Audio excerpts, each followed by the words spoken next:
Voltaire, and we are going to study Voltaire's Candide. And the source from which this PowerPoint was downloaded is given below, the Beechwoods Schools Organization.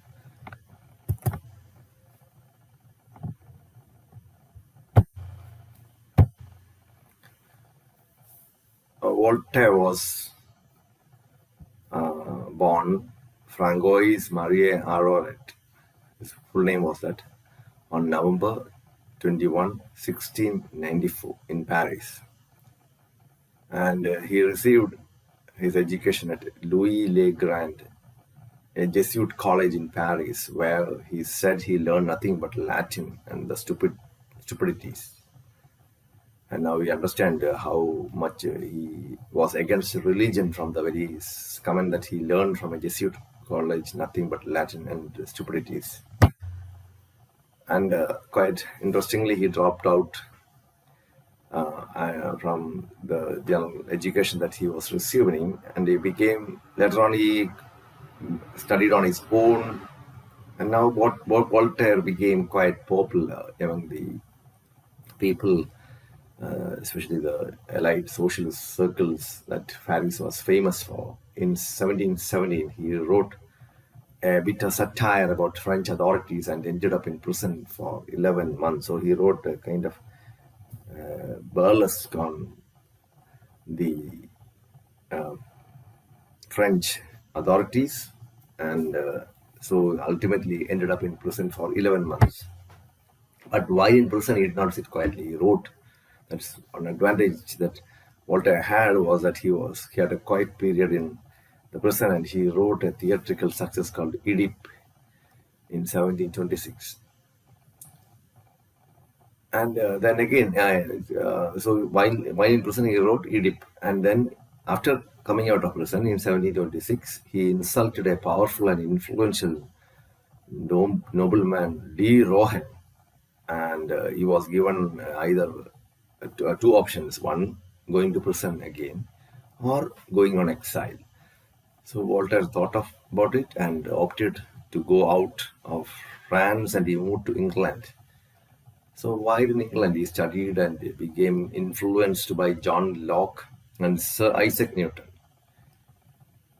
And he also loved and began writing about the idea of a constitutional monarchy. And again, even though he was in England and he started writing about the constitutional monarchy, later on when he returned to Paris, but the French government could not tolerate all those things. And in 1734, Voltaire was forced to leave Paris. So when he was in London, he studied and he became highly influenced, but he came back to Paris. And then he wrote some certain things that which spoke about the constitutional monarchy and importance of having a constitutional setup and other things which the French government saw as a criticism. And in 1734, Voltaire was forced to leave Paris again. Then Voltaire moved to Lunéville in eastern France with his married mistress, Emily du Châtelet, where they lived for 15 years. So during this time, Voltaire began a correspondence with Frederick of Prussia, the present Russia. And he was highly influenced by Prussian Frederick, who himself was very highly intelligent. And so this finally led to moving to Potsdam in 1750. And he ended the relationship with his married mistress, Emily. And he began a new affair with his recently widowed niece. Then in Prussia, Voltaire and Frederick were really good companions, and they shared many similar ideas. But gradually, what will happen when intellectuals come together? Gradually, there will be some rift. So, however, because of the strong-minded tendencies, eventually conflict arose. So, in March 1753, Voltaire had to leave Prussia and settled in Switzerland. He settled in Geneva. Uh, so here it is said that his choice of the city of Geneva was interesting because at the time the city was populated with the Calvinists, a group who was very pious. Not surprisingly, Voltaire again found himself at odds with the government leader. So wherever Voltaire goes, he ends up in a conflict. And what is the reason for this is because he thinks a lot and he finds fault with the system. That's quite natural. So he, an intellectual, um, cannot exist in a system because he will get fed up with that system quickly. That is the problem.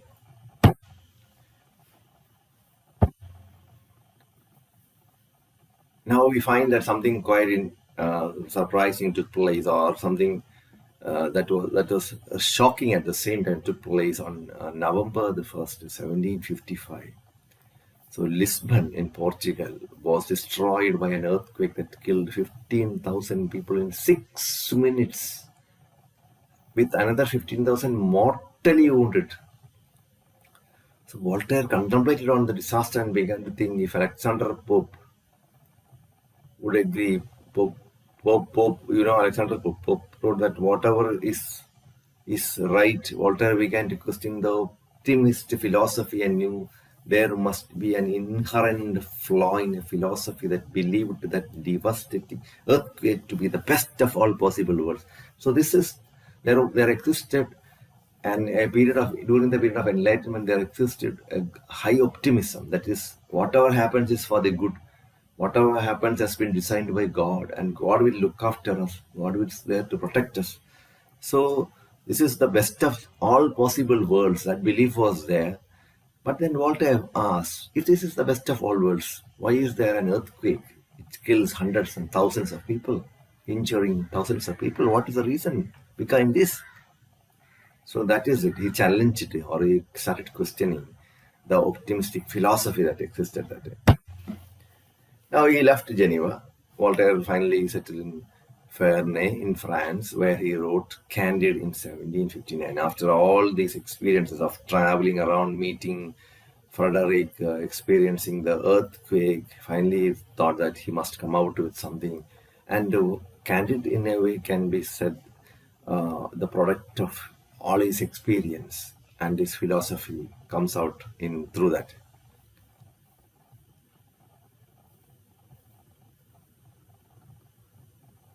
Now we find that this is a kind of a response.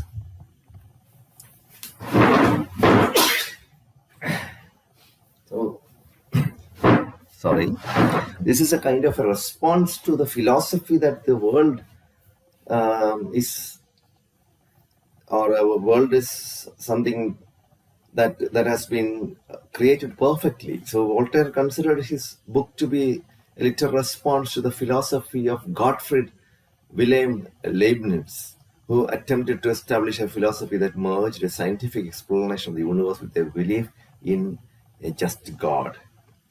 And Voltaire disagreed with him that so the philosophy was that of all possible worlds that God could have created, this must be the best, for God would have chosen the best and set out to satirize what he perceived to be a dangerous naive outlook. So the philosophy of Leibniz was that this is the best world, that the people living here are the best people. So God has selected us all to be here in on this earth, and that is what he said. That was the philosophy. But then Voltaire satirizes this and says that this is a dangerous world. This is a dangerous outlook also. This world is not perfect. This world is not inhabited with people who are perfect. So this is an absurd world. And this is a dangerous world also. So don't think that God created this world and that this is a perfect world. No, he was against it. Now, Voltaire was attacking the three main beliefs of optimism. Humans can transcend their selfishness. A final accounting balance of good and evil in the world is achievable. Even philosophies bear some sort of direct relevance to human behavior. These three things were attacked by Voltaire. So humans can never transcend their selfishness. Humans are always selfish. And there is a belief that there will be an accounting or good and evil. The good will get some reward and evil will get punished, but that is not achievable. This is a corrupt world, and here nothing can be achieved.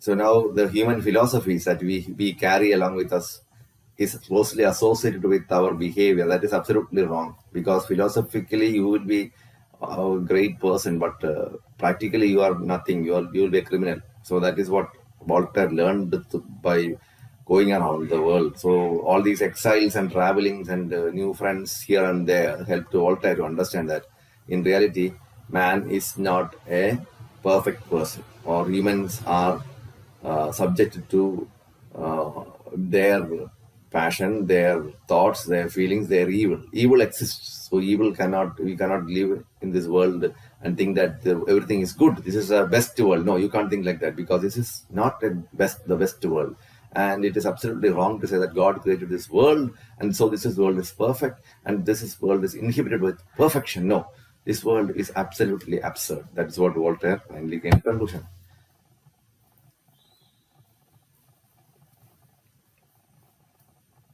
Voltaire believed that an acceptance of the optimistic philosophy would lead weaker thinkers to complacency and acceptance of evil as a natural course of things.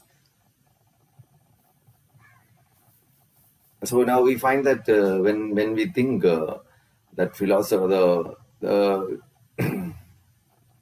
now we think Voltaire believed that an acceptance of the optimist philosophy would lead weaker thinkers to complacency and acceptance of evil as a natural course of things. So Voltaire believed that this optimistic philosophy, if we believe that everything is good, everything is nice, then the bad things that are happening will give the idea that whatever evil, whatever bad is also good. So it is not possible to accept the philosophy that this world is something unique, this world is something great. So we'll come to the characters later.